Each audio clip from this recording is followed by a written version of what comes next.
Question ایک ہے if you're still giving me an opportunity, question یہ ہے کہ مفتی صاحب جو ایک میں ہوں، میرا نام فرحان ہے، میں پاکستان میں پیدا ہوا ہوں، مسلمان ملک میں پیدا ہوں، میرے ماں باپ مسلمان تھے، ایک طرف میں ہوں.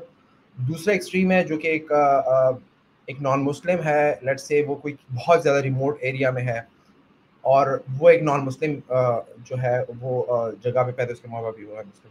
پرانا آرگومنٹ ہے کہ ٹھیک ہے اس کی پروبیبلٹی جو ہے ان تک میچنگ، وہ جو ابھی بھی بات ہو رہی تھی. لیکن اگر ہم میتھمیٹیکل پروبیبلٹی کی بات کرتے ہیں مفتی صاحب، تو considering if you really want to be super unbiased، تو پروبیبلٹی آپ بتائیں کہ ایک مسلمان کے گھر میں پیدا ہوا ہے اس کے مسلمان مرنے کی پروبیبلٹی زیادہ ہے، یا ایک نان مسلم گھر میں پیدا ہوا ہے اس کی پروبیبلٹی زیادہ ہے مسلمان بننے کی یا اسلام قبول کرنے کی یا جنت جانے کی؟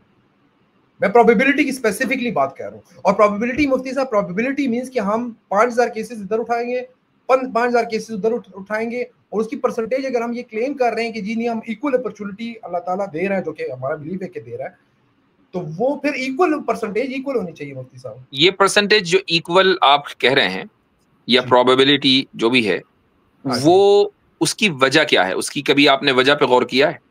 چونکہ یہ پروبیبلٹی کا جو پرسنٹیج آیا ہے، جو ڈفرنس آیا پرسنٹیج میں، یہ آج ہے. لیکن آج سے اگر آپ مان لیں 1000 سال پیچھے چلے جائیں تو یہ پرسنٹیج نہیں تھا.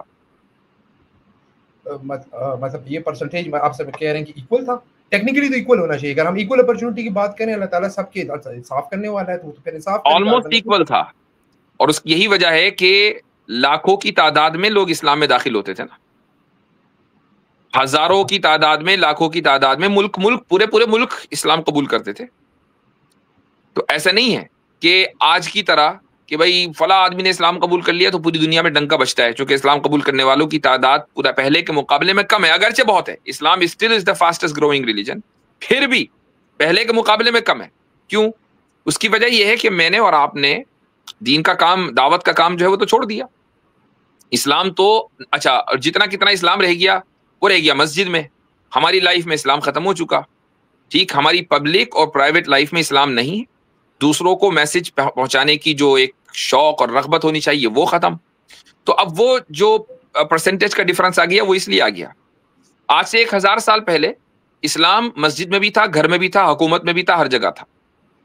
ٹھیک ہے، جب پورے 100% اسلام تھا 1000 سال پہلے، 1200 سال پہلے، 1400 سال پہلے، تو پھر جو اس کا امپیکٹ تھا نان مسلمس کے اوپر وہ اسی طرح تھا کہ جتنے مسلمان ہو رہے تھے اتنے ہی زیادہ، جتنے مسلمان پہلے سے تھے، پیدا ہو رہے تھے مسلم گھرانوں میں، اس سے زیادہ کہیں اسلام قبول کر رہے تھے. تو یہ دیکھنا چاہیے کہ یہ ہماری گڑبڑی ہے، یہ ہماری وجہ سے ہوا ہے. ایسا نہیں ہے کہ اس میں آپ خدا کے انصاف کو دوش دیں. خدا نے تو ہمیں اور آپ کو مکلف بنایا ہے نا کہ ہم میسج کو دوسروں تک پہنچائیں. ہم تو نہیں پہنچا رہے. مفتی صاحب میں اس پرسنٹیج، میرے خیال سے بات کافی ہو گئی ہے. حضرت آپ گفتگو آگے بڑھا کے رکھیں گے؟ ہاں نہیں، چونکہ وقت کم ہے فرحان صاحب، پھر انشاءاللہ کسی وقت بات کر لیں گے. Thank you so much. Thank you. ٹھیک، چلیں.